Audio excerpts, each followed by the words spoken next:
nous, on a voulu exploiter le terrain du web. Pourquoi? Parce que les gens aujourd'hui sont très connectés et même trop connectés. Nous, comme je te le répète, c'est mon frère m'a dit, on a tout fait pour que n'importe quelle femme musulmane soit en sécurité. Très bien. Donc la première des choses, c'est qu'il n'y a pas de chat. Il y a à peu près entre 700 et 800 membres.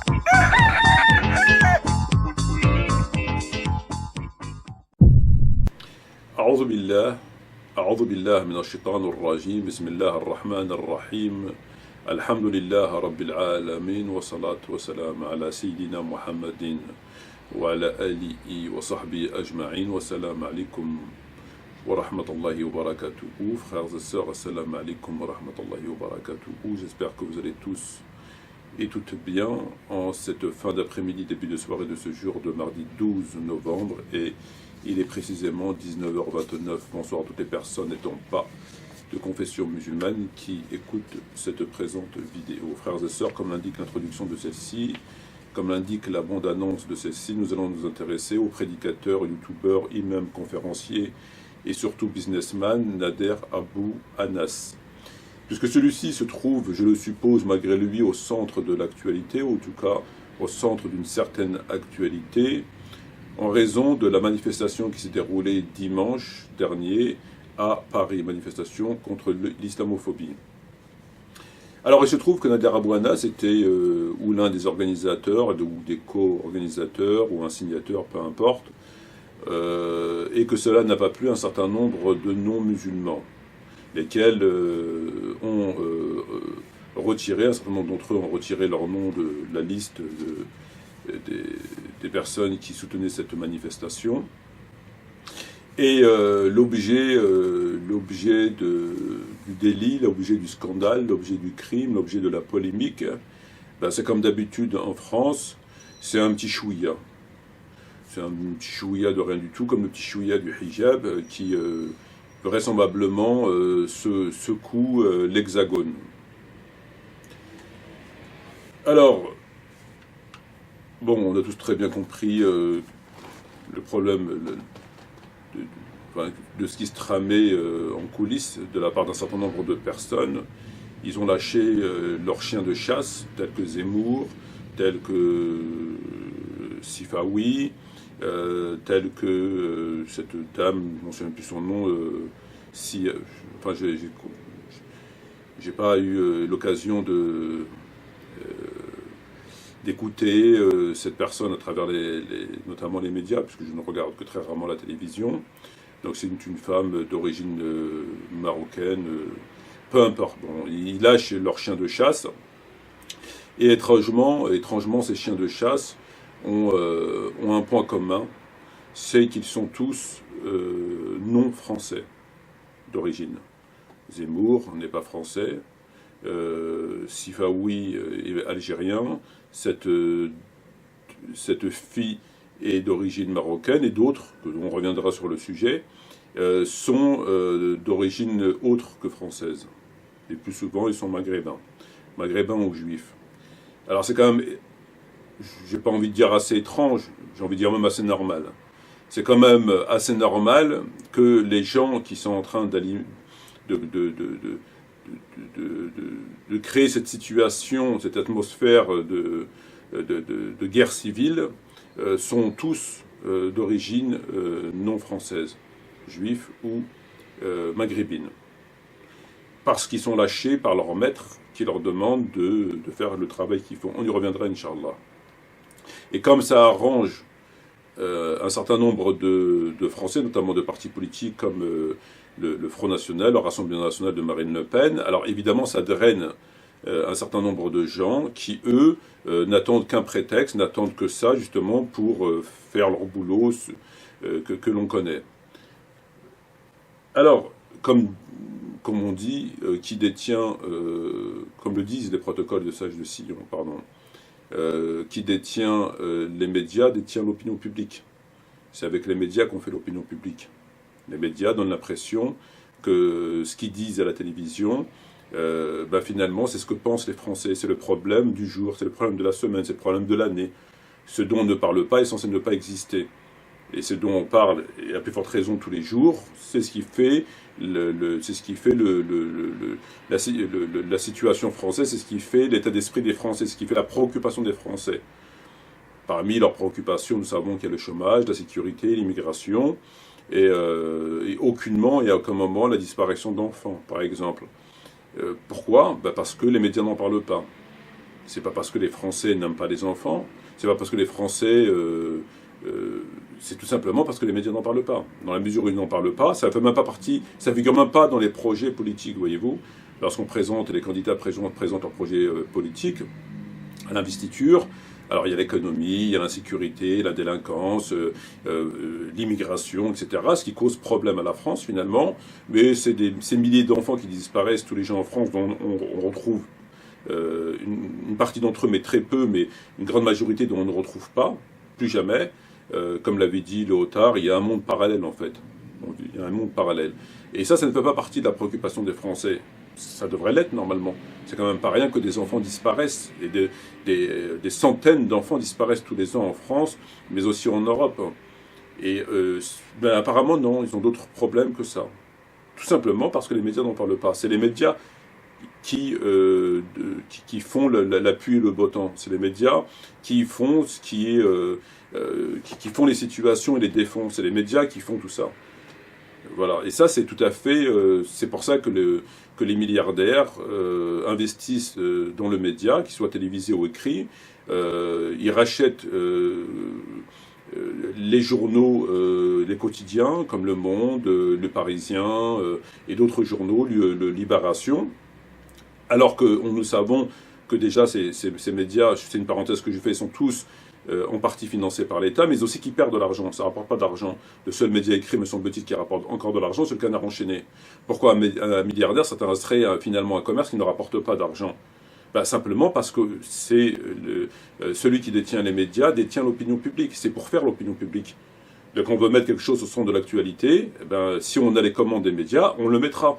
Et ça va devenir la préoccupation, ça va devenir le sujet français du moment. Voilà, il y a une chose qu'on veut occulter, on l'occulte. Alors qu'elle est en réalité... donc c'est ce qui se passe actuellement en France. Donc quand ces chiens de chasse sont lâchés, Zinab, voilà, cette Zinab, Sifaoui, Zemmour et d'autres, qui sont, encore une fois je le répète, ou juifs ou d'origine maghrébine, c'est parce qu'on le veut bien. C'est pas par hasard qu'ils arrivent sur les plateaux, disant ce qu'ils disent, et des propos extrêmement choquants, et que ça passe normal. C'est parce qu'on le veut bien. C'est parce que derrière, il y a des choses qui se préparent, tout simplement. C'est aussi simple que ça. Et donc, dans le cadre, pour revenir donc au sujet, dans le cadre de cette manifestation, donc ce Nader Abou Anas, donc ils ont exhumé en fait une vidéo, me semble-t-il c'est le quotidien Libération qui en parle, en tout cas c'est là où j'ai trouvé l'information. Ils ont exhumé une vidéo qu'on va écouter d'ailleurs dans l'intégralité puisqu'elle est assez courte. Et donc ils ont exhumé cette vidéo pour dire oui mais comment, alors toujours pareil, c'est scandaleux, comment vous pouvez manifester machin truc à quelqu'un qui a dit que la femme, que ceci, que cela, que ceci, que cela. Bon, donc écoutons d'abord la vidéo. Allah subhanahu wa ta'ala dit les hommes ont autorité sur les femmes. Les femmes vertueuses sont obéissantes à leur mari. Voilà la femme vertueuse. C'est celle qui obéit à son mari. Ce n'est pas ma parole, c'est la parole d'Allah subhanahu wa ta'ala. La femme, elle ne sort de chez elle que par la permission de son mahram, de son mari. Sa place à la base, Allah subhanahu wa ta'ala l'a fixé dans le Coran, il a dit « Waqarna fi buyutikunna » et restez dans vos demeures. Ça c'est la base. Le soir, il a un besoin, il a une envie, elle lui dit non. Et elle ment en disant je suis fatigué, je peux pas, je suis ci, je suis cela, je suis ci, je suis cela. Et l'homme, il craque. Et donc là, elle a ouvert une porte de charme. Et qu'elle sache que les anges la maudissent toute la nuit dans le cas où elle se refuse à son mari sans raison valable. Et ce n'est pas ma parole, c'est la parole du prophète alayhi salatu wassalam. Attention ma sœur à ne pas prendre de sa poche sans son autorisation. Faites très attention, ça fait partie des choses qui font quoi? Des tremblements de terre dans la maison. Le mari il est sorti, c'est pas elle prend le téléphone, allô Zoubida, devine ce qu'il m'a fait. Elle commence à lui dire, tu sais quoi, il m'a haggar, il m'a ci, il m'a ça, il m'a ci, il m'a ça. Elle salit son honneur. Il y a Ukhti, même si c'est vrai, préserve l'honneur de ton mari. Et n'oublie pas que le prophète alayhi salatu wassalam a dit, celui qui préserve l'honneur de son frère, Allah le préservera du feu de l'enfer. Voilà, donc là, ce sont les propos de, comme vous l'avez entendu, de Nader Abou Anas il y a quelques années, et il a tenu les propos que vous avez entendus. Alors, ces propos, je veux bien comprendre qu'ils ne plaisent pas aux non-musulmans, mais c'est néanmoins des propos tout à fait ordinaires, je dirais, qu'on a toujours entendus, moi depuis ma tendre enfance, que j'ai toujours lu dans des ouvrages, à l'époque des mosquées, où je fréquentais les mosquées, on entendait ce genre ce sont des propos tout à fait, je dirais, ordinaires, pour pas dire... ce sont des propos ordinaires, voilà. Et donc, à cause de ces propos, il se trouve il est au centre de la polémique. Très bien. Alors, venant de la part des non-musulmans, moi, tout ce qu'ils font ou tout ce qu'ils ne font pas, ça m'importe peu. Puisqu'en tant que musulman, je considère que j'ai aucun droit quelconque vis-à-vis des non-musulmans. Voilà, ce qu'ils font, c'est pas mon problème. Ce qu'ils pensent, c'est pas mon problème. Moi, ce qui me préoccupe, c'est l'islam et les musulmans. Je veux dire, j'ai pas à me préoccuper. Le prophète alayhi salam ne se préoccupe pas de ce que faisaient les Perses, s'ils mangeaient bien, s'ils dormaient bien, etc. Ou autre. Donc moi, c'est tout à fait la même chose. C'est-à-dire que lorsqu'on est islamophobe, si encore ce terme on le valide, parce qu'encore là encore, il y a des choses à dire. Si on est islamophobe, raciste, qu'on considère que ceci, cela, moi, en fait, les blâmes, ça me touche pas, en fait. Ce qu'il dit, ça me fait ni chaud ni froid. C'est aussi simple que ça. Je me réfère au verset, le blâme d'aucun blâmeur. Dieu ramènera des gens qui l'aimeront et qui craigneront le blâme d'aucun blâmeur. Donc moi, je suis dans cette situation. Moi, le blâme qui m'affecte, c'est le blâme venant d'un musulman pieux, d'un musulman sachant, d'un musulman qui respecte l'islam, pas d'un musulman que l'on connaît aujourd'hui. C'est-à-dire, je prends et je laisse. Je me préoccupe du rouge à ongles, mais je ne me préoccupe pas du sang des musulmans. Je me préoccupe bon, voilà. Ça me fait ni chaud ni froid. Et très sincèrement, ça me dérangerait véritablement que d'être affecté par les propos des gens qui n'ont aucune valeur aux yeux de Dieu. D'un côté qui n'ont aucune valeur aux yeux de Dieu, l'autre côté qui pourrait éventuellement avoir une valeur aux yeux de Dieu, puisqu'il se dit musulman, mais qui néanmoins n'ont aucune considération pour les livres de Dieu et les ordonnances coraniques et les ordonnances prophétiques. C'est un fait établi. À partir de là, je ne vois pas pourquoi moi je serais affecté par ces gens-là, de ce qu'ils pensent, puisqu'ils ne respectent même pas le livre de Dieu. Ils ne respectent pas le prophète. Alors ils le disent évidemment avec la bouche. On dit ce que veut avec la bouche. Pharaon a dit c'est moi Dieu avec la bouche. Je veux dire, mais dans les faits, c'est établi. On ne peut pas discuter. Donc moi, ça ne me préoccupe pas. Alors lui, Nader Abou Anas, apparemment, ça l'a affligé, et bien au-delà, puisqu'il a subi un coup de pression de la part, non pas du pouvoir judiciaire ou du pouvoir policier, moins encore du pouvoir militaire, quand même, rappelons-le, et celui-ci s'est empressé de rédiger un communiqué qu'il a diffusé à travers un certain nombre de supports Facebook et Twitter, à travers son association Doros.net. Donc celui-ci a diffusé un communiqué pour répondre donc à cette polémique, et donc je vais vous lire ce communiqué. Donc je cite Nader Abou Anas. On me reprend depuis environ une dizaine d'années sur une vidéo où j'avais parlé des femmes en disant qu'elles n'ont pas le droit de sortir de chez elles. À l'époque, ma compréhension de l'islam n'était pas au point. Aujourd'hui, j'ai évolué. Sur ce sujet, comme d'autres d'ailleurs. Je me demande pourquoi certains se prennent autant plaisir à chercher dans le passé, lointain. Lointain, ça ne remonte pas non plus à 300 ans avant Jésus-Christ quand même. Des gens, si ce n'est pour causer du tort. On a tous dit des choses sur lesquelles on évolue ou qu'on regrette. Donc il regrette. Il a évolué, il regrette. Ceux qui me mettent en cause pour tenter de faire échouer un rassemblement contre le racisme, je croyais que c'était l'islamophobie, mais bon, apparemment racisme, islamophobie c'est pareil, ne résistera pas à un tel examen. Relisons-le sans ambiguïté, là il fait du Tariq Ramadan, les femmes font ce qu'elles veulent de leur vie. Fin de citation, fermeture des guillemets. Donc c'est le communiqué qu'il a rédigé et qu'il a diffusé à travers sa page Facebook et Twitter.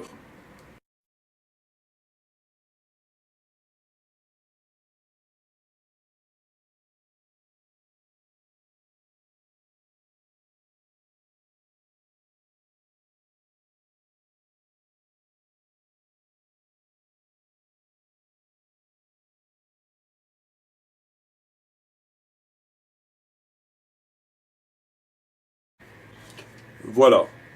Alors,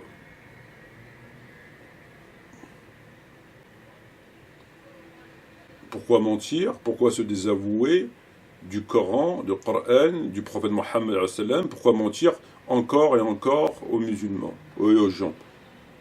S'il y a encore des gens qui lui accordent un peu de crédit. Puisque ce qu'il vient de dire, évidemment, dans ce communiqué, à savoir qu'il a évolué, qu'il regrette, etc., hein, il ment. Là, il ment. Et le mensonge, en islam, sauf dans certains cas, c'est haram. Et dans ce cas-là, c'est haram. Puisque, bon, il ne fait pas de la taqiyya. La taqiyya consiste à dissimuler sa foi. Si on est notre vie, notre honneur, on risque la torture, des choses très graves, nous l'imposent, sans la renier du cœur. Mais dans ce cadre-là, Dieu merci que le prophète n'a pas fait comme lui, Dieu merci que les compagnons n'ont pas fait comme lui. Puisque là, il a subi un coup de pression, je le rappelle, médiatique, pas militaire. Il n'a pas été... et là, il ment ouvertement aux gens, en disant... Et le plus grave, c'est qu'il se désavoue du Coran. Il se désavoue du prophète. Il se désavoue de cette vérité. Puisque ce qu'il a dit dans cette vidéo, c'est des choses qui sont classiques. Enfin, c'est des choses ordinaires.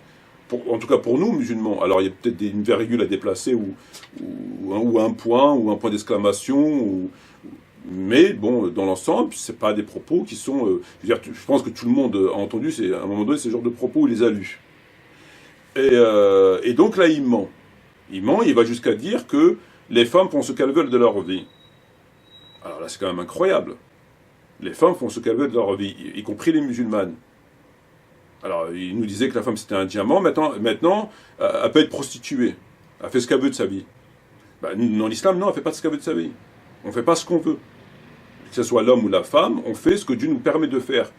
Et ce que Dieu ne nous permet pas, c'est un délit, c'est un crime, c'est un péché. Allez, notre vie est faite selon, en tout cas en théorie, le livre et la sunna, autant que possible, autant que se peut. Donc là, il va quand même très loin, parce que monsieur a subi un coup de pression, et dans la mesure où ces gens ont bradé leur foi, ont vendu leur espoir au diable, puisque nous savons que ces gens ne servent à rien. Ces gens ne servent à rien, ils servent à deux choses. Ils servent uniquement à deux choses. Ce sont des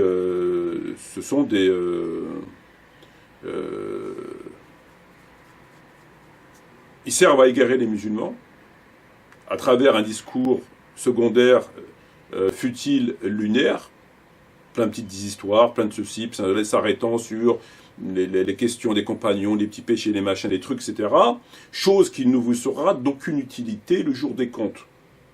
D'aucune utilité, parce que le jour des comptes, Allah Azza wa Jal va vous demander des comptes sur, à commencer les kaba'ir, le sang, le tawhid, ordonner le bien, et ce que vous ne faites pas, ce que aucun musulman, en France, voilà les choses comment elles se passent en tout cas. Bon. Donc ces choses-là, ce qu'ils font, en fait, ils vous évitent le tribunal correctionnel pour vous envoyer devant une cour d'assises, voire d'une cour d'assises spéciale.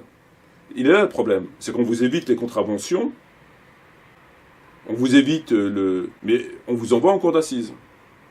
C'est exactement ce qu'ils font. Ils ne servent qu'à ça. Et le deuxième point, c'est de prendre l'argent aux gens. Ces gens, ce sont des détrousseurs de foi et des dépouilleurs. Ils passent leur temps à dépouiller les musulmans. Alors, tantôt c'est pour faire une mosquée, tantôt c'est pour faire le parking de la mosquée, tantôt c'est pour faire agrandir la porte de la mosquée, tantôt c'est pour agrandir la porte du parking de la mosquée, tantôt c'est pour mettre un poteau.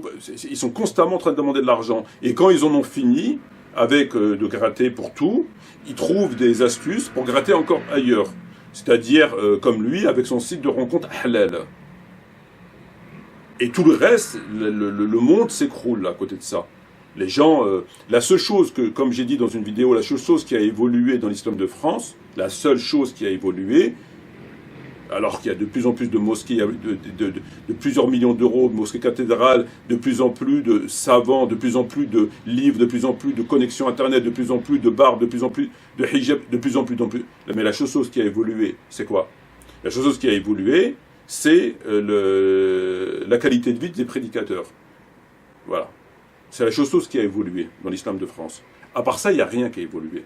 C'est de pire en pire. Ceci démontre de façon très claire qu'il y a évidemment, manifestement, un problème. Lorsque vous construisez des mosquées et que ces mosquées servent à rien, puisqu'ils ne sont même pas capables, non pas de pratiquer, mais de parler de l'islam. Puisque dès qu'ils disent un mot, maintenant ils ont peur, ils s'écrasent. Ils leur autorisent simplement à raconter des histoires. Et même les histoires, ils font attention quelle histoire. Ils vont pas raconter Badr, ils vont pas raconter Uhud, ils vont raconter des histoires. Donc c'est des histoires, non seulement c'est des conteurs de bonne aventure, mais des conteurs de bonne aventure pour des enfants. Ils passent leur temps à raconter des histoires. Je l'ai dit, je le redis, allez sur YouTube, dans les mosquées, ils ne passent leur temps à croire que Allah Azza wa Jal a envoyé, c'est pas des prophètes qu'il a envoyés, c'est des conteurs de bonne aventure. C'est pas des prophètes. Et ça, c'est un comportement, évidemment, le fait de renier ses propos, alors que c'est pas justifié, parce que, à la limite, il peut fermer sa bouche. Là, il fait un communiqué mensonger. Il ment aux gens. Il se désavoue du livre de Dieu. D'ailleurs, les gens ne sont pas dupes, puisque lorsqu'on va sur sa page, j'ai récupéré 4 commentaires de personnes qui démontraient clairement que, alhamdoulilah, il y a encore des gens réveillés. Le premier commentaire: petite correction, tu n'as pas évolué sur tes propos, tu t'es tout bonnement couché comme ton acolyte Rachid Aïdjaï. Deuxième commentaire, tu es juste en train de nous faire du Rachid Aïdjaï, creuse un trou et cache-toi, c'est mieux.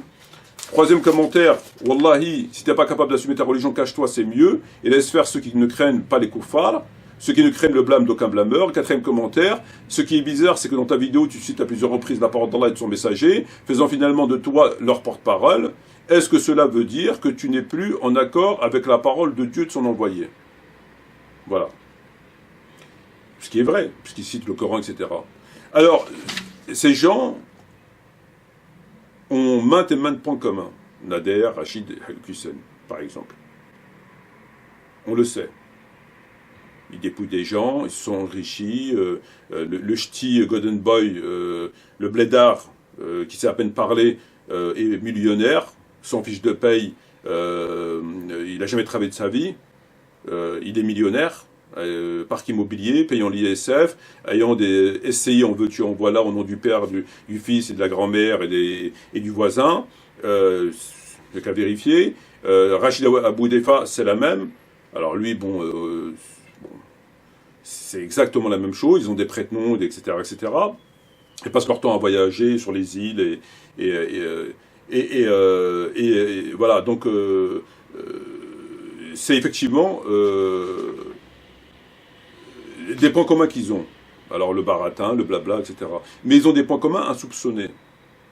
Et parmi un des points communs, en tout cas en ce qui me concerne, c'est même pas de la lâcheté en fait.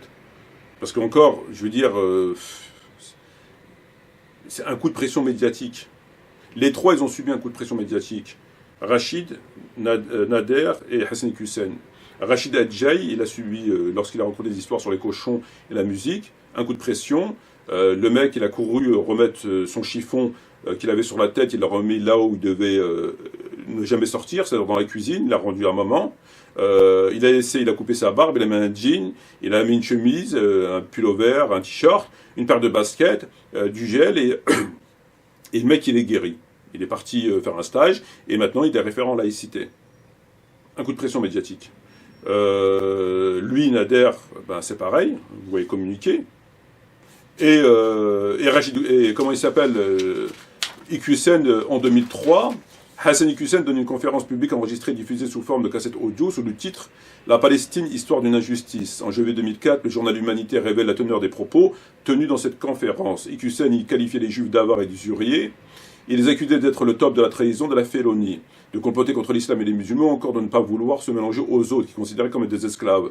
Il attribuait le chiisme qui a divisé l'islam à un juif yéménite converti, comme si lui était mieux que le juif yéménite converti faussement à l'islam, comme si lui il était mieux.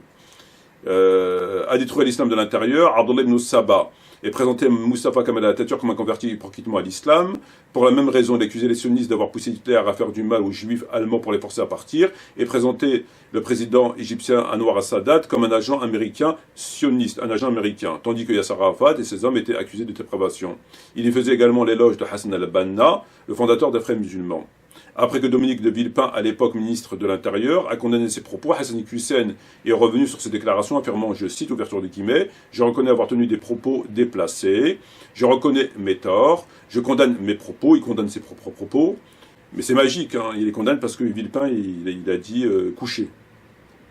Donc dès que Villepin a dit coucher, c'est pas le livre de Dieu, c'est pas un shir, c'est pas un savant, c'est pas non, c'est le Villepin, c'est tout. C'est pas il a fait un rêve, il a fait stikhara, c'est pas que 20 ans ou 30 ans après, il a dit tiens, j'avais dit des conneries parce que finalement j'ai évolué. Non, c'est Villepin, il lui a dit coucher, et quand il lui a dit coucher, il a dit je condamne mes propos déplacés. Bon. L'antisémitisme c'est une horreur. J'ai fait une centaine de vidéos d'intervention par an. Ça m'arrive de déborder. Je n'ai pas de scrupules ni honte à reconnaître mes erreurs. Fin de citation. Et depuis, il est guéri. Ah bah depuis, il a retrouvé Sirat al-Mustaqim. Comme les autres. Sirat al-Mustaqim. C'est leur Sirat al-Mustaqim. Et Dina Sirat al-Mustaqim, bah eux, pour eux, c'est ça. Ah ben Dieu, c'est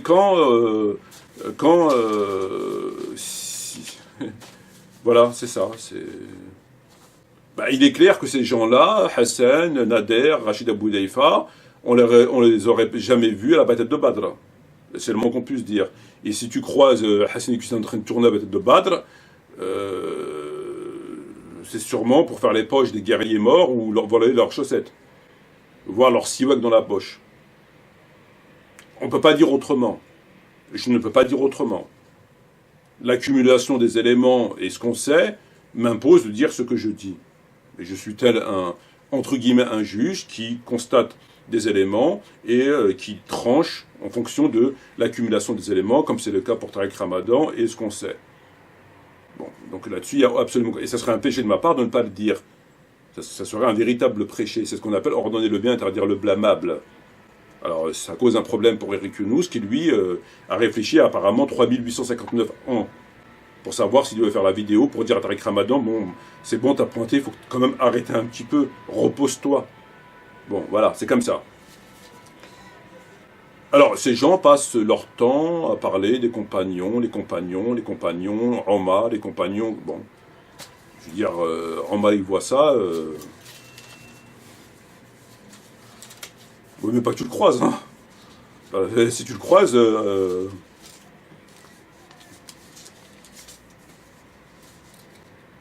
on a tous, on est des hommes, le sentiment de la peur, le fait d'avoir des stratégies, de dire, de ne pas dire, de choisir ses mots.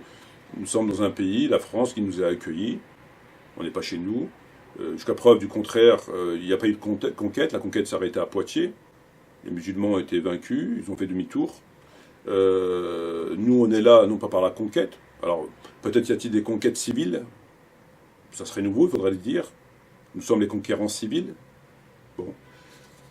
Alors, il faudrait l'inventer, peut-être. En tout cas, moi, je me considère ici, évidemment, comme musulman, d'origine algérienne. Je ne suis pas chez moi.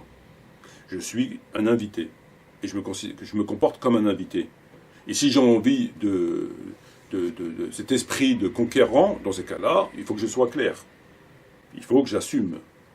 Si je veux rejeter les valeurs et tout ce qu'il y a, je m'en vais. Mais je ne vais pas foutre le bordel chez eux. Alors que je suis comme un invité. Ils m'ont invité ici chez eux. Et on ne peut pas profiter des aides sociales de tout genre et venir avoir une izza du musulman. La izza, c'est pas comme ça. Le prophète n'était pas de ceux qui, étant invités ailleurs, se permettaient de se comporter comme s'il était chez lui. Ça ne fonctionne pas comme ça. Alors effectivement, nous avons des textes, effectivement il y a des choses, cependant nous sommes chez eux autant qu'invités.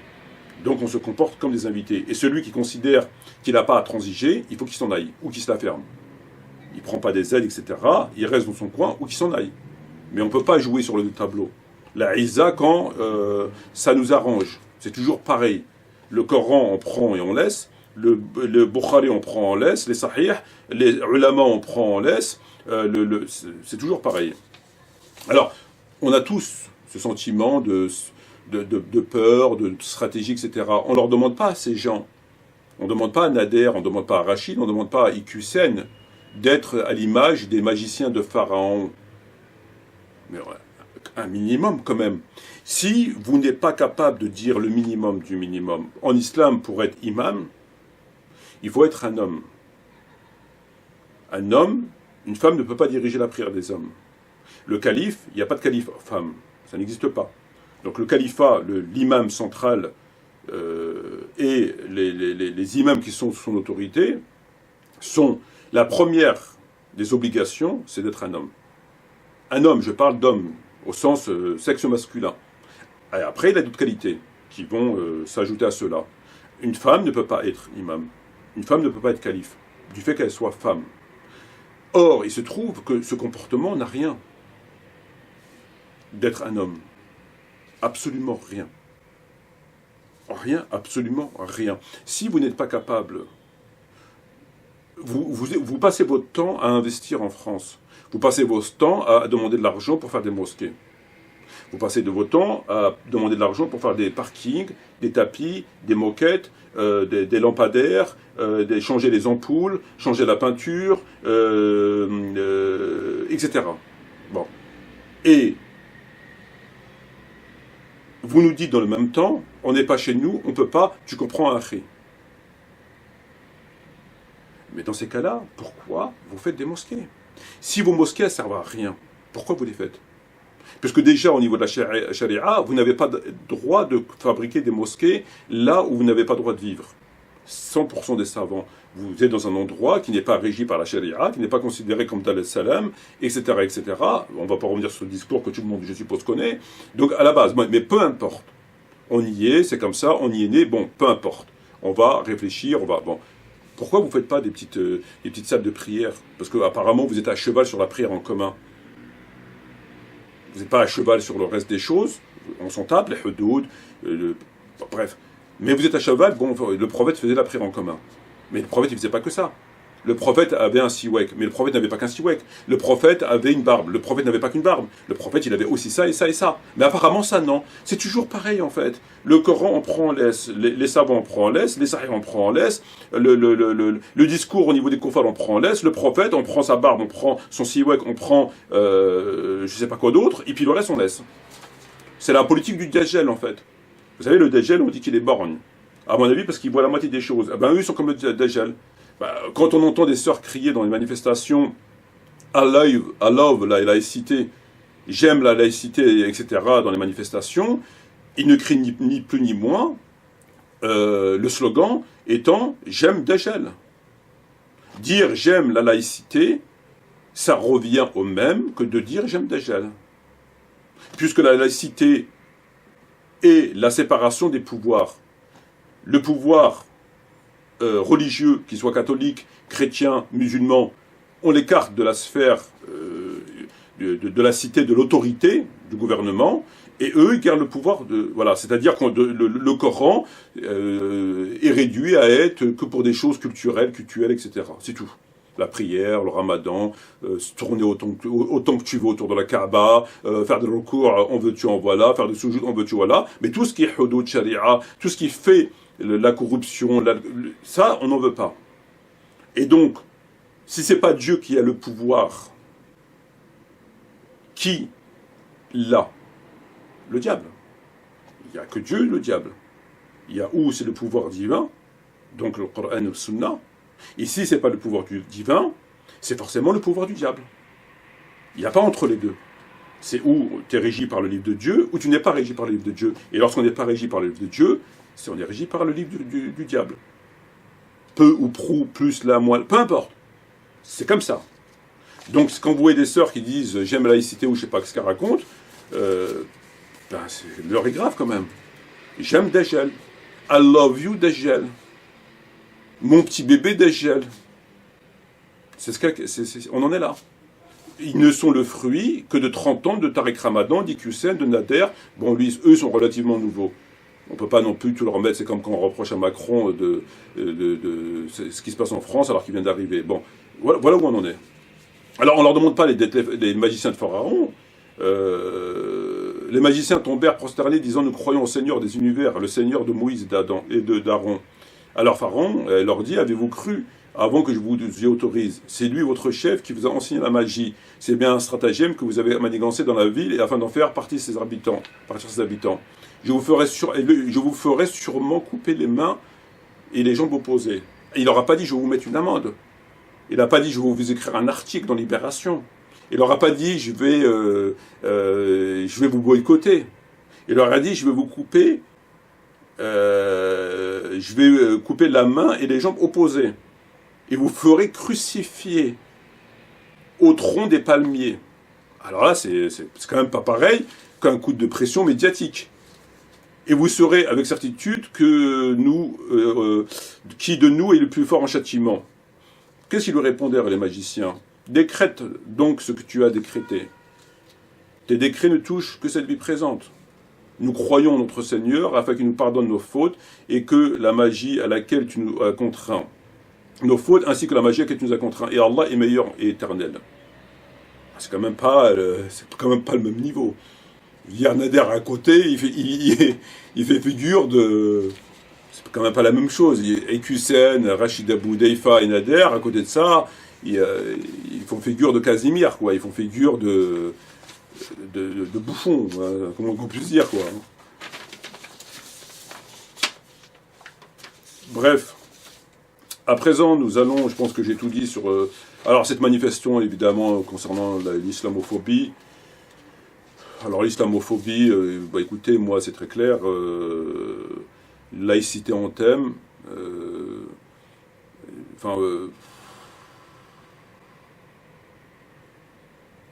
À quoi ça rime? À quoi ça rime? Je veux dire, là, on n'est plus dans l'islam, on se lève plus au nom du livre, au nom d'Allah, Azawajal. On se lève parce qu'on est touché. Alors, lorsque Tariq est touché, il faut se lever. D'autres sont touchés, on s'en fout, pour être vulgaire. Lorsque Rachid est touché, on se lève. D'autres sont touchés, on s'en fout. Lorsque le hijab ici est touché, on se lève. Et tout ce qui est piétiné à côté, on s'en fout. À quoi ça rime? Ça rime à rien. Cette démarche, elle n'a pas été réfléchie selon le livre de Dieu. C'est juste personnel. D'autres ont des intérêts de business. Il faut monter leur popularité. Mohamed Merwan, comment il s'appelle, le gros là, Babar, Boubou. Il faut monter leur popularité, c'est tout. Je veux dire, ça me semble tout à fait évident. L'islam est indivisible. Le Coran, il est indivisible. La Ummah de Mohammed, elle est une indivisible. Lorsque les musulmans forment un seul corps, lorsqu'une partie est touchée, le reste est touché. Donc lorsque, c'est bien, vous avez le Coran, il y a des obligations, des interdictions, des kaba'ir et des non-kaba'ir. Si vous évitez les grands péchés, on vous pardonnera vos petits péchés. Il y a un tas de choses. Donc c'est où on se préoccupe de cela, sincèrement, raisonnablement, et selon le contexte dans lequel on vit, et alhamdoulilah, on y participe, mais c'est pour faire ce qu'ils font là, hein, une espèce de khalata, et tout ça, c'est pas sérieux. C'est pas sérieux. Puis déjà, la première des choses, il faut qu'ils dégagent. Je veux dire, on peut pas les manifester derrière des boussénas ou des choses comme ça. Le mec, il chante la Marseillaise à longueur de journée. Je veux dire, c'est quand même au nom de la Marseillaise qu'on va bombarder des gens, des musulmans, des femmes et des enfants. C'est quand même au nom de la Marseillaise qu'on a colonisé moi qui est algérien de l'Algérie. Je veux dire, il y a mes ancêtres qui ont été violés au nom de la Marseillaise, au nom de ce drapeau. Bon, alors, on a changé. L'avenir nous diront s'ils ont changé. Enfin, eux, c'est le blanc-rouge, hein, c'est pas eux, ils n'ont pas à changer, pour changer, il faut être quelque chose, donc eux, ils n'ont pas changé, ils sont rien. Donc on va, frères et sœurs, à présent écouter assez rapidement, faire un commentaire sur le site de rencontre, le dépouilleur, le site de rencontre Maïnisf. Maïnisf, ma moitié, si j'ai bien compris. Nader Abouana, ça fait un site de rencontre halal, évidemment, ma moitié. Ma moitié, ça veut dire la moitié pour la femme de l'homme et l'homme pour la femme. Donc c'est comme sur un hadith, la foi de l'homme, la femme est la moitié de la foi de l'homme. Et selon d'autres hadiths, la propreté est la moitié de la foi de l'homme. Donc, si on est marié et on est propre, on a la foi entière. Donc, celui-ci a fait ce site, il a fait une vidéo pour expliquer avec un faux intervieweur. On va écouter quelques extraits, on va les commenter, Inch'Allah. Donc, écoutons le premier extrait. On les encadre pas bien comme il faut, mais par contre, le site aura une connotation halal. C'est un peu du marketing. C'est beaucoup de mots qui sont des hameçons lancés sur le net, et malheureusement, beaucoup de gens de bonne nia se retrouvent dedans, et des histoires douloureuses et amères. J'ai pas envie d'en raconter, mais on en a entendu beaucoup. Non. Extrêmement répétée de la part du docteur Tarek Ramadan. Alors j'aimerais qu'on fasse la différence déjà premièrement entre deux choses. Entre une personne qui glisse et une personne qui met en place un système de fornication. Je veux qu'on fasse déjà dès maintenant la différence entre une personne qui mène une vie de piété, mène une vie de droiture, mène une vie de chasteté, qui n'a de rapport qu'avec son épouse, et une personne d'autre part qui, dès qu'il voit la moindre faille, la moindre possibilité, se rue comme un animal sauvage sur les femmes qui l'entourent. Ces deux types de personnes n'ont strictement rien à voir. D'accord? Deuxième dimension. Un individu lambda, un musulman lambda. Alors j'ai tenu à mettre cet extrait pour attirer votre attention concernant d'un côté Eric Youdous et Nader Abou Anas. Tous les deux, lorsqu'ils réalisent des vidéos, ils mettent des incrustations sur leur écran de vidéo, comme on l'a vu, des textes, et ceci laisse raisonnablement à penser que ces derniers, finalement, sont toujours dans une démarche qui est... en fait, ils se partagent le gâteau. Voilà, c'est-à-dire qu'ils font des stratégies entre eux. C'est ce que j'avais expliqué. En fait, c'est une famille. C'est une espèce de famille. C'est-à-dire que ils ne parlent que lorsqu'ils sont touchés eux, ou un des copains qui est touché, quand c'est eux, pas l'islam. Non. Pas les musulmans. Non. Pas les musulmanes. Non. Pas tel verset. Non. Quand c'est eux. Quand c'est eux. Et parce que, en fait, ils s'organisent de leur côté. Alors, je sais pas s'ils se voient, je sais pas comment ils font ça. Et ils mettent en place leurs trucs, leur bordel. Le fait de fermer leur bouche sur la politique. L'autre, il l'a pas avoué clairement, Eric Younous. L'autre, il l'a avoué. Il a fait une gaffe. Parce que c'était lors d'un live. Mais l'autre, il l'a pas avoué. Et tout ça, c'est fait sur le dos des musulmans. On ne vous consulte pas pour vous dire, voilà... non, c'est fait dans le dos des musulmans. Et tout ce qu'ils font, c'est dans le dos des musulmans. Afin de mener à bien, de faire tourner leur petite boutique. Pas l'islam. L'islam, il évoluera pas avec eux. Il faut oublier. Parce que même dans leur programme, c'est pas prévu l'évolution de l'islam dans leur programme. Ça, c'est pas prévu. Eux, ils sont en train de construire ce qu'ils sont en train de détruire. Ah bah oui, c'est un peu compliqué, mais c'est comme ça. Ils sont en train de construire ce qu'ils sont en train de détruire. Ils sont en train d'organiser ce qu'ils sont en train de désorganiser. Tout ça, c'est diabolique. En fait, c'est ça, on en est là réellement. Et c'est pour ça qu'on n'avance pas d'un millimètre. Parce que ces gens sont malades. Ils ont décidé, ils ont décrété qu'ils ne feraient pas de politique au nom d'une pseudo-stratégie. Ils ont décrété plein de choses. Et ils se partagent le gâteau. Ils s'appellent, probablement ils se voient, bon ben on fait comme ça, on fait comme ça. Voilà. C'est pour ça que là, cet extrait est intéressant, parce qu'il met en évidence, selon moi, qu'ils fonctionnent, ils se mettent d'accord autour d'une table. Écoutons le second extrait. Et puis, on a des choses qui sont interdites dans notre religion, comme la fornication. Ok, et Allah subhanahu wa ta'ala, il n'a pas interdit la fornication en disant ne forniquez pas. Il a dit n'approchez pas la fornication. Voilà, taqrabu zina. Alors, frères et sœurs, dans ce deuxième extrait, nous avons entendu le très pieux et très chauve Nader Abou Anas nous expliquer que celui-ci était très préoccupé par la pureté des sœurs, par le souci de les protéger, de protéger leur honneur, et blablabla, bla, bla, évidemment. Puisque je crois qu'elles ne sont pas là, malheureusement. Aujourd'hui, elles sont poignardées, elles sont obligées d'aller bosser, elles sont défoncées frappées, elles sont humiliées, enfin... donc, Nader Abou Anas, le très pieux, le très chauve Nader Abou Anas, par souci de protection de ce fameux diamant, etc., blablabla, etc., nous dit que, attention, il y a quand même un verset qui dit « La taqrabu hudud Allah ». La taqrabu hudud Allah. Donc n'approchez pas, ça veut dire attention. C'est pas ne faites pas, c'est n'approchez pas.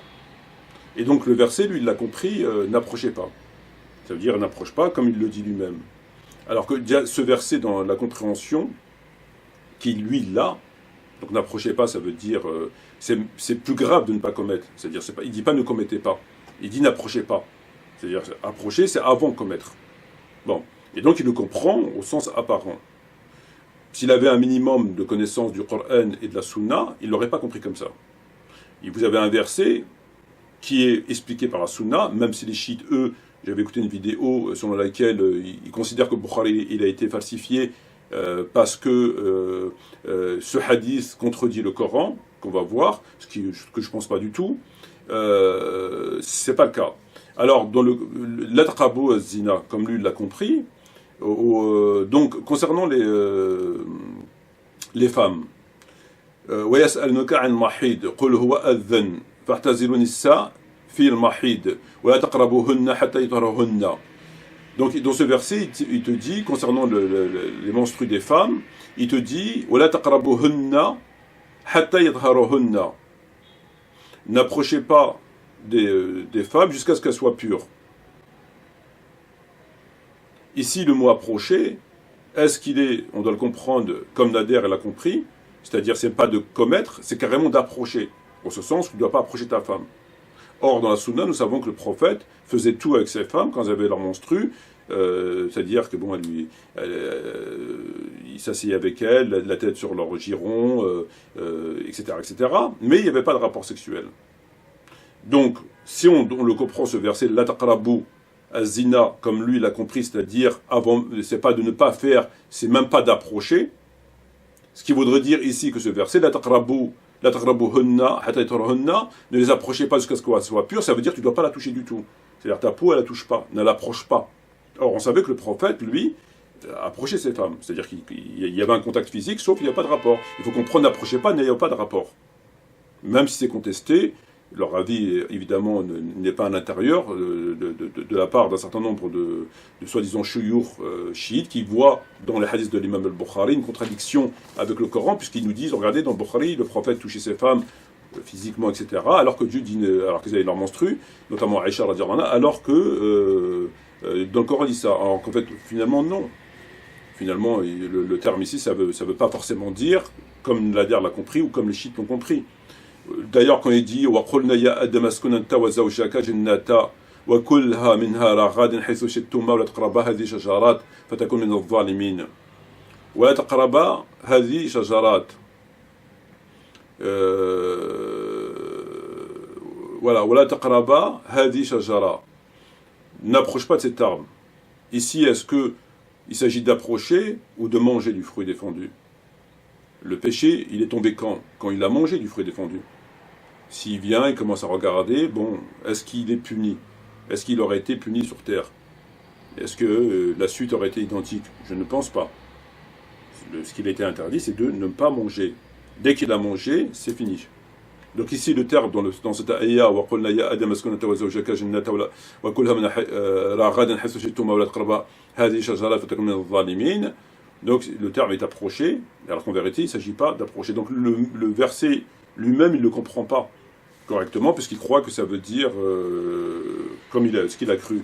Mais le problème il n'est même pas dans la compréhension, parce qu'on sait que ces gens ne sont pas des étudiants, ils étudient le strict minimum pour pouvoir... bon bref, lorsque dans le Coran, Allah Azza wa Jalla dit « Tilka hudud Allah, fala ta'taduha, wa man ta'addad hudud Allah, fa ulaka adh-dhalimun » تلك حدود الله فلا تحتدوها ومن يتعدد حدود الله فأولئك هم الظالمون. Telles sont les hudud, les lois, les limites de Dieu. Ne les approchez pas, ne les violez pas, ne les transgressez pas. Et ceux qui les transgressent sont al-zalimun, les injustes, avec un grand i en français, et avec un grand va en arabe.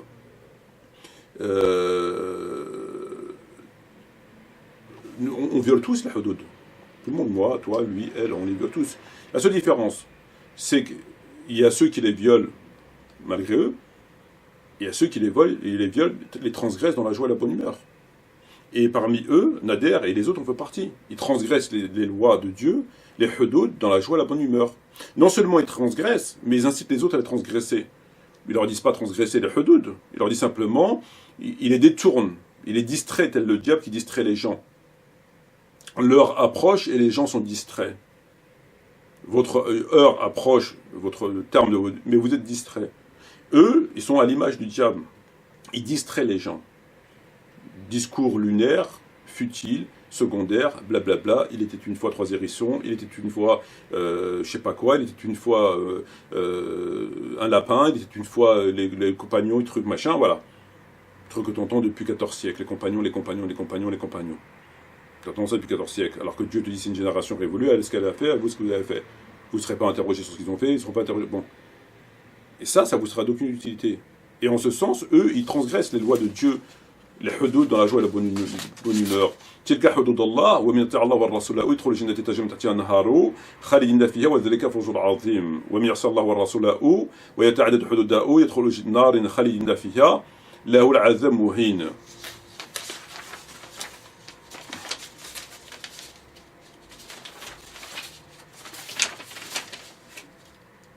وتلك حدود الله ومن يتعدد حدود الله فقد ظلم نفسه ومن تعدد حدود الله فقد ظلم نفسه. C'est quand même pas rien. Apparemment, ça l'intéresse pas lui. Lui, ce qui l'intéresse, c'est évidemment l'honneur de sœur. C'est le verset de la fornication qui lui a permis de... Il se sert du Coran pour faire son business. C'est le fameux verset qui est d'ailleurs qui est dans le Coran. Il y a un verset qui illustre parfaitement ce que ces gens font, qui est le suivant, je ne sais pas si je l'ai noté.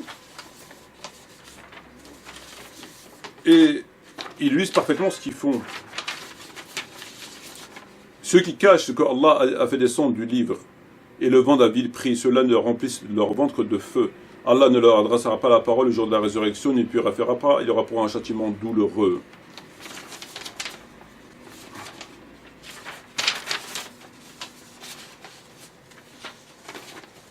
إن الذي يكتمون ما أنزل الله من الكتاب ويشترون به ثمنا قليلا أولئك يأكلون في بطونهم إلى النار لا يكلمهم الله يوم القيامة ولا يزكيهم ولهم العذاب أليم أولئك الذين اشتروا ضلال بالهدى والعذاب بالمغفرة فما أصبروا هم على النار. C'est exactement ce qu'ils font. Ceux qui cachent ce qu'Allah a fait descendre, ils cachent une partie de ce que vous savez, et ils le vendent à vil prix, c'est-à-dire qu'ils cachent une partie. Et l'autre partie de la religion, ils s'en servent pour gagner leur argent, pour faire leur business. Dieu te dit, ils ne mangent que du feu.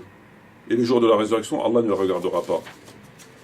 C'est ce que faisaient les Houds avant. Et comme c'est des... eux, leurs salafs, c'est pas les savants. Eux, leurs salafs, c'est les feuges. C'est leurs salafs. Donc, oui, n'approchez pas quand ça l'arrange. L'autre n'approchez pas, ça n'interroge pas. Ils s'en foutent, en fait. Ah ben, il va trouver un milliard d'excuses. Hein. La stratégie de construire ce que nous avons détruit, de réorganiser ce que... Voilà. Ah oui, c'est... Extrait suivant. Alors, là, je vais te résumer un petit peu comment se déroule une muqabala, comme ça tu vas comprendre un petit peu. Donc, j'avais dit tout à l'heure que l'homme regarde les différentes fiches. On va prendre l'exemple d'un homme. Il va regarder les fiches, puis dès qu'un profil va l'intéresser, il va appuyer sur un bouton pour avoir une demande de rendez-vous. Ok? La sœur reçoit que un tel, parmi les centaines d'hommes, veut un rendez-vous avec elle. Donc elle a accès à sa fiche. Si elle valide, eh ben, c'est l'admin qui a l'information. Et c'est l'admin qui organise la rencontre, soit avec moi, ok? Je suis la tierce personne parce qu'ils sont pas isolés, soit avec quelqu'un de sa famille, ok?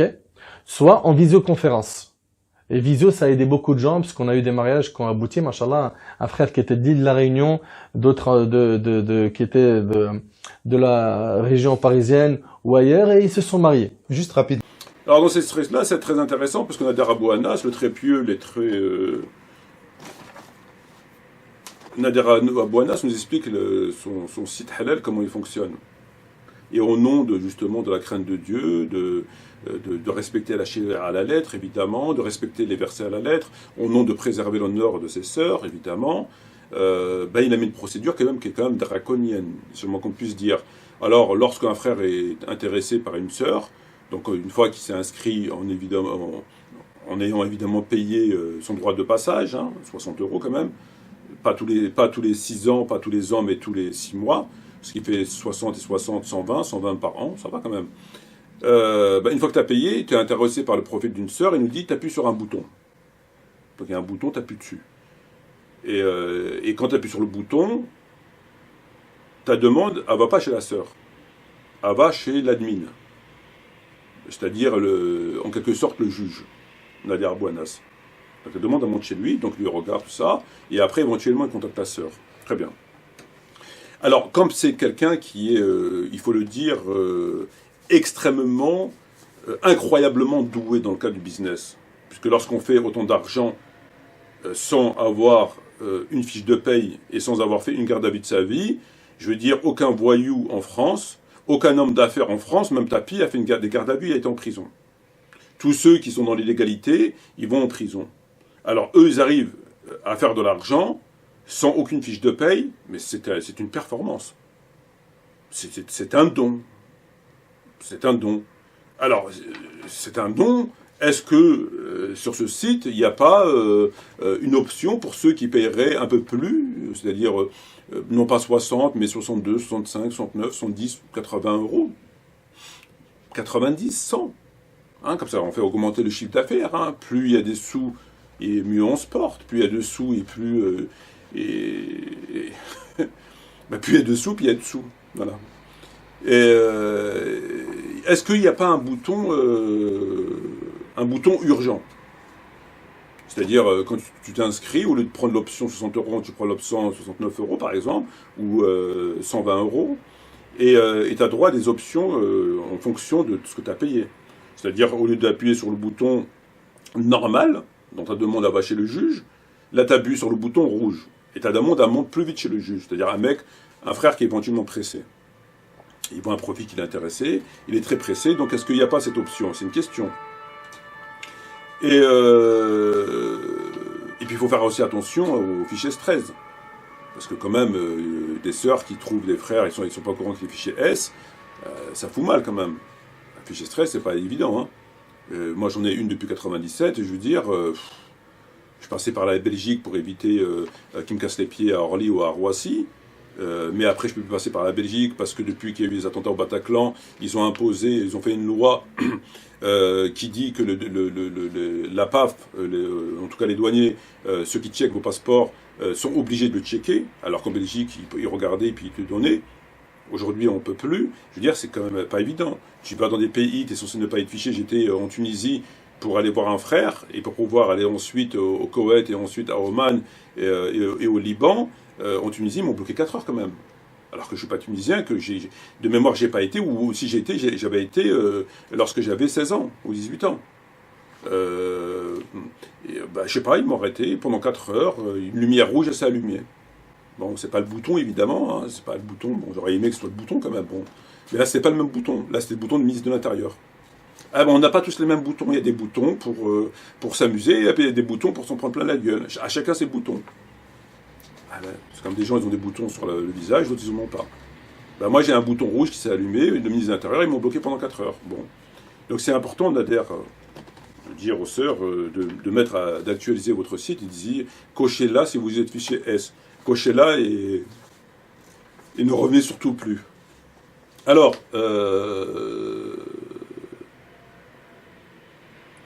là, très intéressant, il nous dit qu'il y a 3 procédures pour pouvoir rencontrer une sœur, conformément à la charia. La première, c'est de passer par le juge, qui lui se déplacera au moment du rendez-vous, avec son camis et ses babouches, et qui, lorsque tu vas discuter avec la sœur, tel un maton, il sera là en train de vous surveiller. Ni trop loin, ni trop près, ni trop loin pour entendre ce que tu lui dis, en cas où tu veux lui faire à l'envers, que tu donnes le numéro de la sœur en cachette, et du coup, eh ben, goodbye le truc, et puis il aura une grave violation à la charia, parce qu'ils vont peut-être faire de la fornication sur dodo, je sais pas quoi, comme s'ils avaient besoin de ça, bon, ni trop près, pour pas être quand même comme quelqu'un qui, voilà, parce que bon, ça se fait pareil, d'écouter ce qu'on se dit, etc. Et puis ni trop loin, ni trop près, pour voir ce qu'ils font. Donc c'est comme les matons en prison. Le maton, il passe, il repasse à chaque fois. Il n'est pas là collé à la vitre, mais bon, il passe assez rapidement. Il ne te laisse pas le temps de manger un sandwich ou de passer quelque chose. Il passe, hop, il repasse. C'est-à-dire, au moment où la personne avait donné un truc, il faut qu'elle fasse vite. Ben, lui, Nader, c'est comme un maton, en fait. Bon, c'est bien. Il y a le maton, il y a la famille, de rencontrer en famille, où il y a la possibilité de la visioconférence. C'est-à-dire, il nous a dit qu'il y avait un frère qui était à l'île de la Réunion, qui a parlé avec une sœur qui était à la maison parisienne. Ils ont eu un mariage heureux, plein d'enfants, etc., etc. Donc, c'est des procédures très draconiennes, tout à fait intéressantes. Donc le maton. Alors après, est-ce qu'on peut donner un billet au maton? Parce que finalement, c'est une histoire de billet tout ça. En vérité, c'est une histoire de billet. On va pas se mentir. C'est tout. Un billet, tu donnes un petit billet, un bouton rouge, tu te demandes un montant en express, l'adhère. On a compris. Franchement. Il y a un champion comme toi qui a réussi à avoir un patrimoine, un institut quand même. Enfin, moi, mon père, il a travaillé mesquine pendant 50 ans, 60 ans. Quand il est mort, sur son compte, c'est tout juste si on pouvait acheter une boîte de camembert, quoi. Sa maison au bled, il n'a même pas terminé, le pauvre. Il a travaillé 60 ans, peut-être même plus, le pauvre. Attends, le mec, il a 37 ans, le mec, il est tout frais, on dirait du saumon. Le mec, on voit bien, quoi, il est... T'as l'impression qu'il passe ses journées à se mettre du Nivea sur le... Faut arrêter, quoi.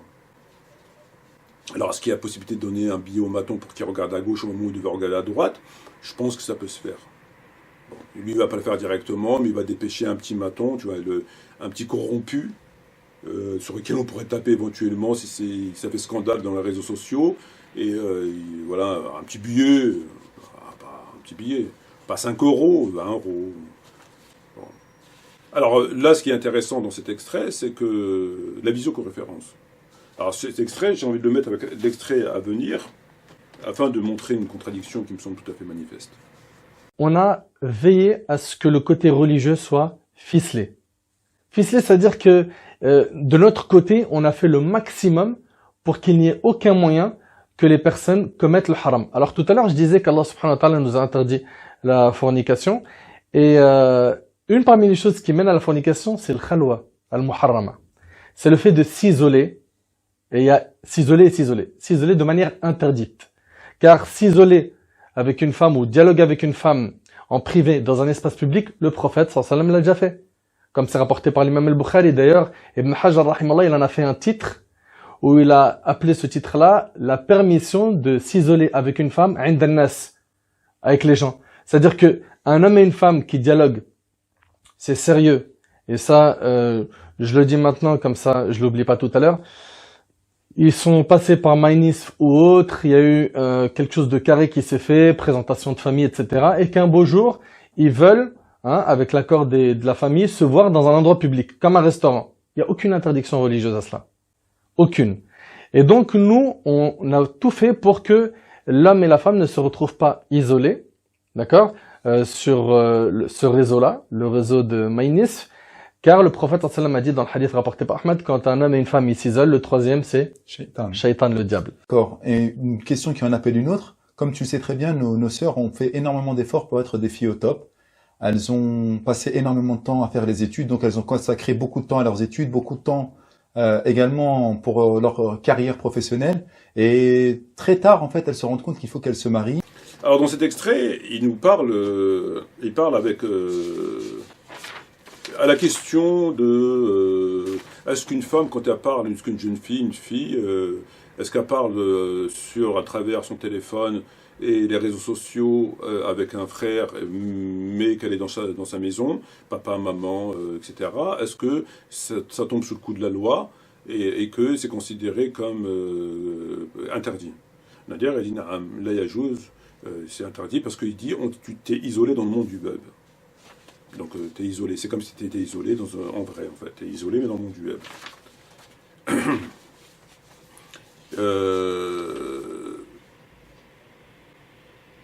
Donc ils ont tout fait pour que la femme et l'homme ne soient pas isolés, conformément à la charia évidemment. Sauf que l'intervieweur, lui, apparemment il a un autre état d'esprit parce qu'il dit oui, des sœurs, elles ont fait des études, elles sont au top, etc. etc. D'un côté, on ne s'isole pas, on a cheval sur le truc, etc. Et puis d'un côté, on a des sœurs, c'est Wonder Woman, elles font des études, elles font du cheval, elles font du ski, elles jouent à la pétanque, etc. Bon. Est-ce qu'il n'y a pas quelque part quelque chose qui semble ne pas très être en harmonie dans cette réflexion, ou très pieux, ou pas assez pieux? Parce qu'il faudrait savoir, d'un côté, on est à cheval sur la chaîne, etc., puis de l'autre côté, à son top, à fond des études. Bon, ça semble ne pas être... En fait, on a l'impression d'être dans deux civilisations qui se chevauchent, quelque part. Bon. Et le problème, c'est que dans l'extrait précédent, il nous disait que le moyen de rencontrer une femme et un homme, ils pouvaient se parler par visioconférence. Vous l'avez entendu. Il nous a même dit, il a pris l'exemple d'un Réunionnais, ou en tout cas quelqu'un qui habite à la Réunion, ou là-bas, en tout cas pas ici, et la femme, ils ont rencontré la femme, etc. Ça s'est bien passé. Ils sont parlés en visio, ils sont parlés en visio. Et là, à la question, est-ce qu'une sœur qui part sur les réseaux sociaux toute seule, entourée de sa famille chez elle, il dit c'est haram, la yajouz. Pourquoi? Parce qu'elle est isolée dans le monde du web. Ouais, mais dans la visio, comment ça se passe? La visio aussi, ils sont isolés. Parce que le frère, il est chez lui, et elle est chez elle. Et ils se parlent sur Skype, en visio. Donc ils sont isolés aussi, c'est interdit. Il est où le maton? Il est où le juge? Il n'y en a pas. Le juge, il est chez lui, il compte les bifetons. Ah ben oui. Le maton, il est où le maton? Ben, le maton, il n'est pas allé en vacances. Donc, c'est haram. Ben, tu ne peux pas considérer que si une sœur parle à travers son téléphone à un frère, réseau, etc., tu dis c'est isolé dans le monde du web. Ce qui est à mon avis faux. Mais bon, peu importe. Tu es plus sachant que moi. Donc c'est haram. Mais pourquoi la visio, c'est pas haram? La sœur, elle parle de France et lui, là-bas. Ben, ils se parlent, c'est pareil, ils sont isolés. Ils sont isolés dans le monde du web. Ah, d'un côté c'est possible, et de l'autre côté c'est pas possible. C'est une évidente contradiction. Sauf que tout ça, à quoi ça rime finalement? Évidemment que toute cette histoire qui est tout à fait authentique dans l'islam, mais dans une société cohérente qui est bâtie sur le Coran et la Sunna, à laquelle les femmes étaient pas isolées là, pas isolées là, pas isolées là, c'est clair, je veux dire, c'était une cohérence. Ok, aujourd'hui, comme il l'a dit, elles sont au top, Wonder Woman, machin, etc., etc. D'un côté, elles font des études toute la journée dehors, enfin bref, ce que vous savez, et de l'autre côté, ils sont à cheval sur ce fragment de charia. Est-ce que ça a un sens, tout ça? Est-ce qu'on peut considérer que la pudeur, la charia, le sens de la loi, le fondement de la loi, il est respecté? Parce qu'on ne peut pas d'un côté dire oui, tu rencontres comme ça, alors qu'elle est toute la journée dehors, etc. Malgré, bon gré, peu importe, c'est pas la question. Donc déjà, il y a questionnement là-dedans. Ça va pas. Mais au-delà de ça, c'est tout à fait comme l'exemple de cette fameuse porte, la porte des femmes. Le prophète Mohammed alayhi salatu wa salam, il avait la porte dite des femmes, et à laquelle les femmes rentraient et sortaient de la mosquée pour éviter de croiser les hommes. Et cette porte, ils l'ont toujours. Sauf qu'à l'époque du prophète, les femmes ne croisaient pas les hommes et rentraient par leur porte et rentraient chez elles. Elles n'allaient pas faire du football, du tennis, de la plongée sous-marine, et crier « Vive la laïcité, je t'aime », etc., etc. Donc il y avait ce respect intégral, logique, cohérent du principe de la pudeur, de la morale, de l'éthique, de la loi. Peu ou prou, c'est pas le problème. Mais il y avait ça. Donc à rentrer par la porte, à sortir, mais après à rentrer chez elle, il y avait tout le respect qui... Voilà. Aujourd'hui, ils vous ont mis une porte, la porte des femmes. Donc quand elle rentre, elle ne croise pas les hommes, mais quand elle sort, elle ne croise pas les hommes. Mais après, c'est open bar. Après, c'est ce que vous voulez. Ces gens sont devenus fous. En fait, ces gens sont à l'image de, entre guillemets, leur religion. C'est-à-dire que comme ils se sont amusés avec le livre de Dieu, ils se sont amusés avec le prophète, et ils en ont extrait ce qu'ils ont aujourd'hui, c'est-à-dire tout et n'importe quoi, du charabia. Donc ils sont à l'image de leur religion, de ce charabia. Un musulman sincère qui étudie les textes sincèrement aura une pratique et des propos, une pratique religieuse et des propos cohérents. On peut ne pas être d'accord, il peut se tromper, il peut dire des conneries de temps en temps, mais sa pratique, elle sera rectiligne, comme l'a été celle du prophète et d'un certain nombre de compagnons. Elle est logique, elle est rectiligne. Eux, non. Eux, c'est la farfouille. C'est-à-dire qu'il va te tenir des propos là, il va se contredire là, ça il prend, ça il laisse, et c'est ce qu'ils sont en train de faire, cette fameuse porte On ne comprend pas. Enlevez-la la porte. Ça raconte votre porte. Et ces rencontres au nom de la charia, mais de l'autre côté, c'est... aujourd'hui, les sœurs, c'est pas ça dont elles ont besoin. Aujourd'hui, il y a des sœurs qui sont poignardées, violées, on leur oblige d'aller travailler, certains enlèvent leur hijab, elles sont maltraitées souvent par leur mari, parce que... Bref, croyez-moi que ça passe au niveau secondaire. Mais comme ça ne les intéresse pas, parce qu'ils ne sont pas là pour donner, mais ils sont là pour prendre, donc voilà. Écoutons le dernier extrait. Très bien. Donc la première des choses, c'est qu'il n'y a pas de chat. Ok? Il y a à peu près entre 700 et 800 membres. Ok? Il y a à peu près 400 femmes, un peu plus de 300 et quelques hommes. D'une vie, à savoir trouver son âme sœur et sa moitié. Mais est-ce que vous faites le SAV, le service après-vente derrière? Alors quand tu dis le SAV, si c'est traiter Vous avez leurs vendu le problèmes. mariage, oui. Mhm. Alors ouais, nous on le voit pas trop comme du commerce business, parce que si ça aurait été le cas, le prix de l'inscription il n'aurait pas été de 60 Je le euros. disais. Alors dans cet extrait, le faux intervieweur parle de l'âme sœur. Il dit oui mais l'âme sœur, quelle âme sœur tu parles? Nous dans l'islam on n'a pas d'âme sœur. Ou alors, faudrait que tu m'expliques, le mec s'il est polygame, il a 4 âmes sœurs. Normalement, une âme sœur c'est une personne. Une âme sœur c'est une personne. Dans la polygamie, donc ça voudrait dire qu'il y a 4 âmes sœurs. On n'a pas ce concept nous d'âme sœur dans l'islam. On n'a pas ce concept. Ou alors, il faut nous expliquer comment vous faites avec la polygamie. Même si vous ne l'êtes pas, mais cette loi sur la polygamie, le prophète avait parfois 11 épouses. Il avait 11 âmes sœurs. Donc il faudrait dire qu'il existe, mais on peut avoir plus... C'est pas grave. Là, il nous dit que c'est 60 euros pour 6 mois. 60 euros pour 6 mois. Mais 60 euros pour 6 mois, donc 120 euros par an. 120 euros par an, si je prends ma calculatrice, 120 multiplié, il a dit 700, 800 adhérents, multiplié par 800, alors 120 euros multiplié par 800 adhérents, 96 000 euros. Oh le salaud! Ah mais il s'emmerde pas. 100 000 euros! 100 000 euros pour faire quoi? Mais ils sont où les frais? T'as fait un site, il doit coûter 3 000 euros. Le juge, c'est toi qui te déplace. Ils sont où les frais?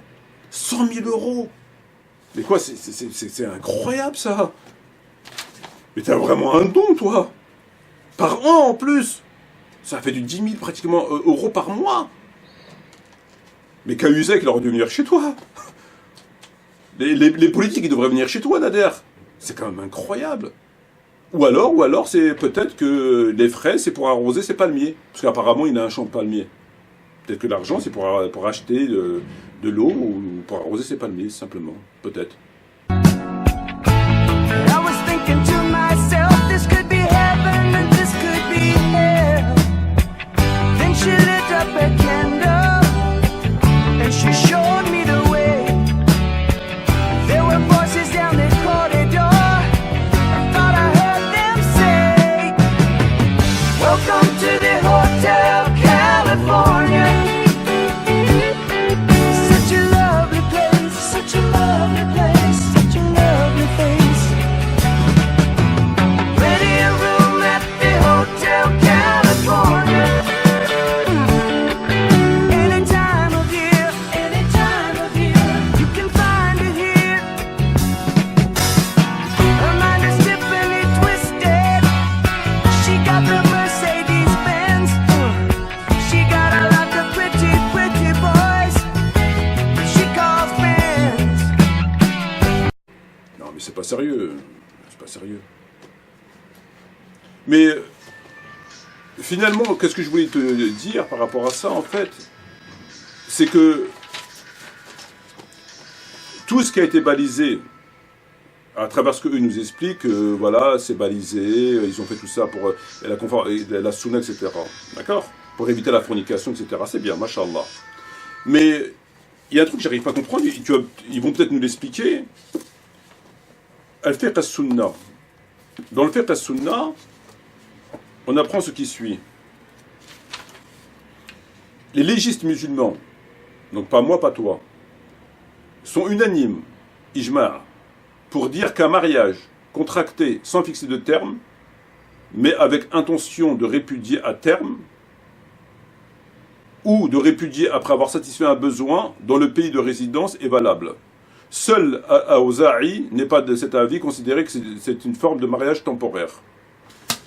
Et Aouza'i, il n'était pas malikite, donc il n'était pas concerné, puisque Aouza'i, l'école juridique de l'imam Aouza'i est une des écoles les plus suivies du 8e siècle, et largement répandue en Espagne, au Maghreb et en Syrie, avant de disparaître en Andalousie par suite des légions munies de l'école malikite, donc la tienne, quand ça t'arrange. Et de s'éteindre définitivement au 11e siècle. Donc, les juristes sont unanimes pour dire que tu peux te marier avec une femme, avec l'intention de la répudier, après avoir satisfait ton besoin, et même si tu es dans ton pays de résidence, pas en voyage, pas sous le coup de la contrainte du voyage, par exemple. Donc en fait, tout ça, ça sert à quoi? Puisque vous faites des sites pour expliquer le halal et le haram, et vous balisez, soi-disant, pour pas que les gens commettent la fornication, etc., alors qu'elle est autorisée. Parce qu'Aouza'i dit que c'est une forme de fornication. C'est pire que le mariage temporaire, parce que le mariage temporaire, on joue carte sur table. Et là, on peut, le musulman qui va contacter ton site, et qui va appuyer sur ce fameux bouton, qu'il soit rouge ou bleu, et peut avoir, il est halal pour lui d'avoir l'intention d'avoir un rapport et après de la jeter. C'est ce qu'ils disent. C'est pas moi qui le dis, c'est des juristes qui le disent. Donc pourquoi vous balisez en fait? Ça sert à quoi vos balises? Tu devrais prendre tes balises et les vendre. Tu auras plus d'argent. Parce que la fornication, on va le relire. Il y en a qui ne savent pas, on va relire. J'invente rien, hein, c'est quand même fiqh as-sunnah.